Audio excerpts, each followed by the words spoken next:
आप सभी को चैत्र नवरात्रि की ढेर सारी शुभकामनाएं। जय माता दी। तो क्या आप परेशान हैं? एग्ज़ाम दे देकर आप थक चुके हैं लेकिन रिजल्ट आपको नहीं मिल रही है? क्या आप हेल्थ इशू से परेशान हैं? डॉक्टरों के चक्कर लग रहे हैं लेकिन बीमारी आपकी ठीक नहीं हो रही है, या फिर बीमारी का पता नहीं चल रहा है? तो एक छोटा सा उपाय बताएंगे आपको। अगर मैरिज आपकी नहीं हो रही है, लव मैरिज में दिक्कत आ रही है, या फिर मैरिज नहीं हो पा रही है, तो भी आप ये उपाय कर सकते हैं।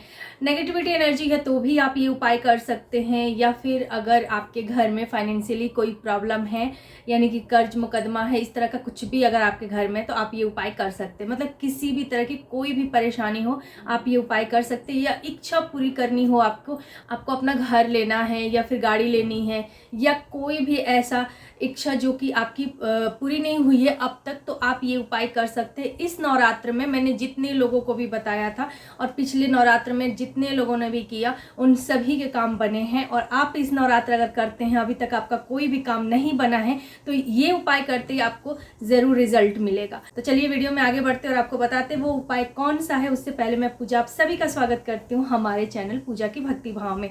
कैसे हैं आप सब, ये बताने के लिए आप लोग हमेशा की तरह कॉमेंट में जय श्री राम, जय हनुमान, हर हर महादेव कुछ भी आप लिख दीजिए।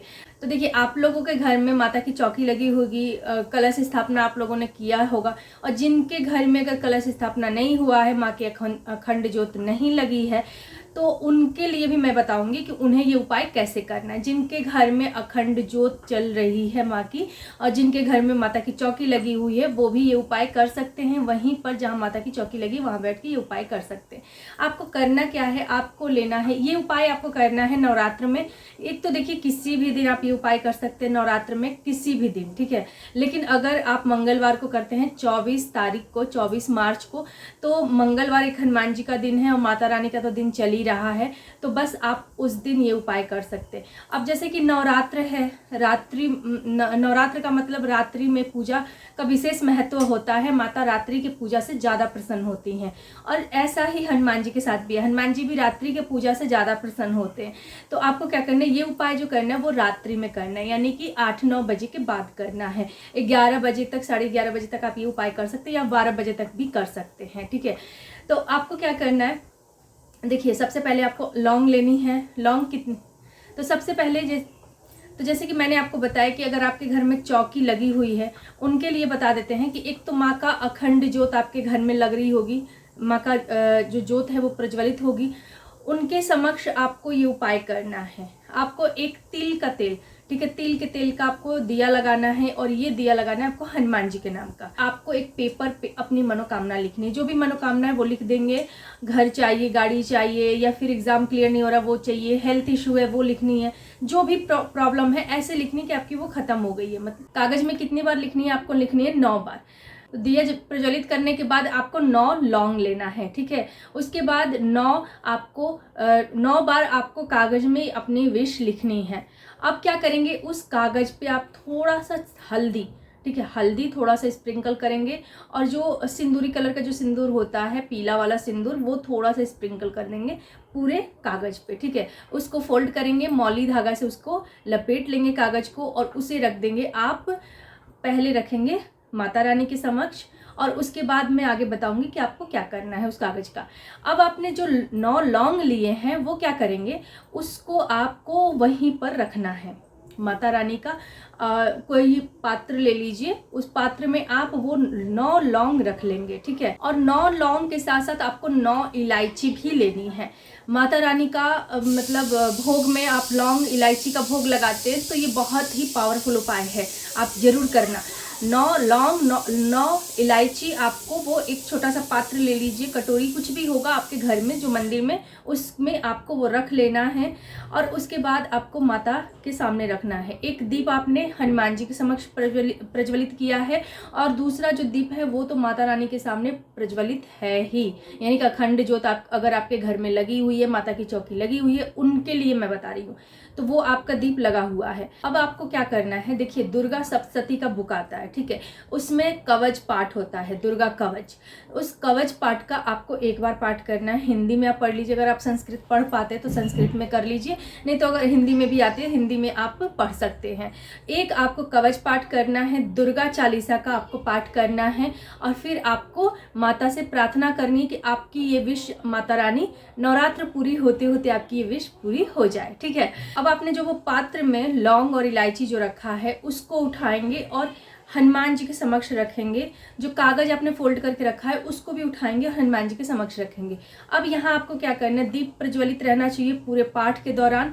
अब यहाँ पे आपको क्या करना है, यहाँ पे आपको 9 हनुमान चालीसा का पाठ करना है। पहले आपको गणेश जी की वंदना जरूर करनी है, स्टार्टिंग में ही कर लेनी है, जैसे आप बैठते हैं उसी समय आपको ये करना। और ये सब कुछ आपको संकल्प ले लेना है, ठीक है, संकल्प लेके करना है।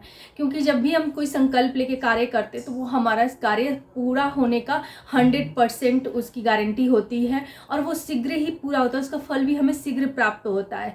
तो हमें ये संकल्प जरूर लेना है। संकल्प कैसे लेना है वीडियो के लास्ट में बताऊंगी। तो अब आपको क्या करना है, वहाँ पे हनुमान जी के समक्ष वो जो पात्र में आपने लौंग और इलायची लिया हुआ है उसको रखेंगे, और फिर उसके बाद आपको दीप जो आपने प्रज्वलित है वो रहना चाहिए पूरे पाठ के दौरान।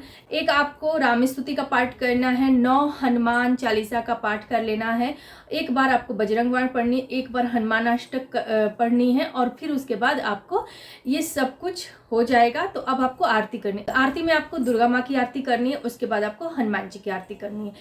और जब हम लौंग और जो इलायची है उसके साथ साथ हमें पानी जरूर रखना है। आप कहीं भी रख दीजिए, दुर्गा माँ के समक्ष रख दीजिए या फिर हनुमान जी के समक्ष रख दीजिए।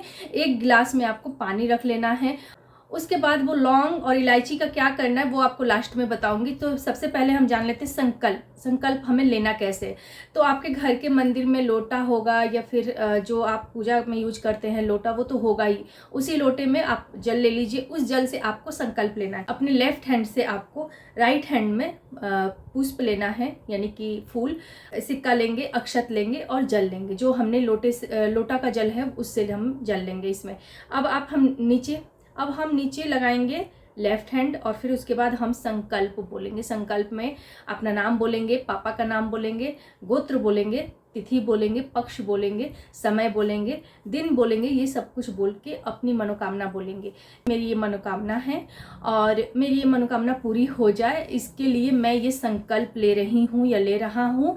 और मैं एक दिन, ये सिर्फ एक दिन का संकल्प है, सिर्फ आपको एक ही दिन करना है। किसी भी दिन कर सकते हैं, मंगलवार को करते तो अति उत्तम है। तो एक दिन का मैं संकल्प ले रहा हूँ या ले रही हूँ। मैं एक दिन में 9 हनुमान चालीसा का पाठ करूँगा या करूँगी, ठीक है। इस तरह से आपको ये बोलकर, और वो जो कुछ भी आपने लिया है, पैसा, अक्षत, पुष्प, जल, वो सब कुछ आपको वहीं हनुमान जी के चरणों में ये छोड़ देंगे, ठीक है। और उसके साथ साथ आपने माता रानी का भी, मतलब एक तरह से ये दोनों को कनेक्ट किया गया है। माता रानी का जो दुर्गा चालीसा है और हनुमान चालीसा, ये दोनों का ही आपको फल प्राप्त होगा। माता रानी के साथ साथ आपको हनुमान जी का भी फल प्राप्त होगा, हनुमान जी के साथ साथ माता रानी का। तो बस आपको करना क्या है, ये संकल्प आपका हो गया।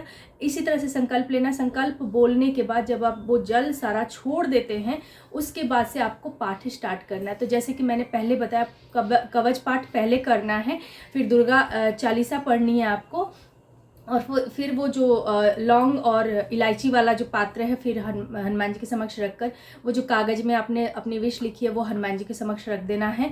और फिर आपको हनुमान चालीसा का पाठ करना है, राम स्तुति पढ़नी है, 9 हनुमान चालीसा पढ़ना है। ये सारा कुछ आप नोट कर लीजिए, क्योंकि आप कहीं कंफ्यूज ना हो जाए, इसलिए सारा कुछ आप नोट कर लीजिए या वीडियो 2-3 बार देख लीजिए, ठीक है। वीडियो लंबी हो जाएगी, आप लोग पूरा देखिए और समझिए और फिर कीजिए। आपको राम स्तुति का पाठ करना है, हनुमान चालीसा का 9 पाठ करने, एक हनुमान अष्टक करना है, एक बजरंग बाण करनी है, और फिर आपको आरती करनी है। माता रानी की आरती के साथ आपको हनुमान जी की आरती करनी है। ये आपका यहाँ पे कंप्लीट हो गया। जो दिया आपने लगाया है उससे आपको आरती नहीं करनी, अलग से आप कपूर की आरती करेंगे, ठीक है। अब जिनके घर में माता की चौकी नहीं लगी है, जिनके घर में माता रानी के लिए अखंड ज्योत नहीं लगी, उनको कैसे करना है। उनको देखिए, माता रानी का फोटो अगर आपके घर में है तो आप रख लीजिए, मूर्ति है तो रख दीजिए, उनके समक्ष ही आप ये सारा कुछ करेंगे। बस आपको एक दीप प्रज्वलित करना है माता रानी के समक्ष, और एक दीप प्रज्वलित करना है हनुमान जी के समक्ष। माता रानी का जो दीप होगा वो लंबे बाती में आप प्रज्वलित कीजिएगा, घी का दिया लगाइएगा, और जो हनुमान जी का दिया है वो आप तिल के तेल का लगाएंगे, ठीक है। दिया दोनों प्रज्वलित रहना चाहिए पूरे पाठ के दौरान। टाइम लग सकता है पाठ करने में। दीपक आप बड़ा साइज का ले सकते हैं और उसमें घी और तेल जो भी अपना डालते रहिएगा। दिया बुझना नहीं चाहिए पूरे पाठ के दौरान, ठीक है। तो इस चीज़ का आपको ध्यान रखना है। और हाँ, माता रानी के जैसे फ़ोटो के साथ साथ आप हनुमान जी का भी फ़ोटो रख सकते हैं। जिसके घर में चौकी नहीं लगी है उनके लिए है। पानी रखना है, जैसे कि मैंने आपको बताया, एक ही जगह एक ही गिलास में पानी रखना है। और लौंग, ये सारा कुछ आपको करना है। लौंग वाला उपाय वैसे ही करना है। बस आपके घर में अगर कलश स्थापना नहीं है, माता की चौकी नहीं लगी है, तो आप माता के लिए एक अलग से दिया लगा के ये कार्य करेंगे, ये उपाय करेंगे। अब क्या करेंगे, वो लौंग और इलायची का। तो देखिए, इलायची जो है 9 और लौंग है उसको आप डेली मतलब क्या बोलते हैं, भोग की तरह उसको ले लेना है, खाना है यानी, ठीक है। जिसके लिए आपने संकल्प लिया उसको देना है। आप उसको स्टोर करके भी रख सकते हैं लौंग इलायची को। अगर आप एग्ज़ाम देने जा रहे हैं, इंटरव्यू में जा रहे हैं, या फिर कुछ अच्छे कार्य के लिए बाहर जा रहे हैं, शुभ कार्य के लिए जा रहे हैं, तो वो एक लौंग इलायची खाकर जाइए, ठीक है। अगर आपको हेल्थ इशू है तो उस व्यक्ति को पानी में डाल दीजिए वो लौंग, और उसको वो पानी पिलाइए, ठीक है। लौंग को डालकर ओवरनाइट रख दीजिए पूरा पानी, और फिर ढककर, और फिर उसको वो पानी पिला दीजिए, ठीक है, जिस व्यक्ति को प्रॉब्लम है। उसके बाद पानी का क्या करें, तो पानी आपको क्या करना है, पानी आपने जिसके लिए भी संकल्प लिया उसको वो पानी पी लेना है अगले दिन, ठीक है। जिस दिन आप ये उपाय करेंगे, जिस रात को, उसके अगले दिन आपको पानी पी लेना है। बस ये छोटा सा उपाय, और इस उपाय से 100% आपका मनोकामना पूरा होगा ही होगा। जो सिक्का आपने लिया है संकल्प में, वो सिक्का आप ले जाकर हनुमान जी के मंदिर में दान कर दीजिए, मतलब डाल दीजिए उनके, या फिर उनके चरणों में रख दीजिए, दान पेटी में डाल दीजिए या फिर चरणों में रख दीजिए। तो इस तरह से आपको ये उपाय करना है, और इस उपाय से बहुत सारे लोगों का काम बना है। आप करके देखिए, आपको ज़रूर रिजल्ट मिलेगा। तो इस वीडियो में इतना ही। वीडियो आप लोग लाइक करें या ना करें, कमेंट में जय श्री राम जरूर लिख दीजिए। जय श्री राम, जय हनुमान, हर हर महादेव।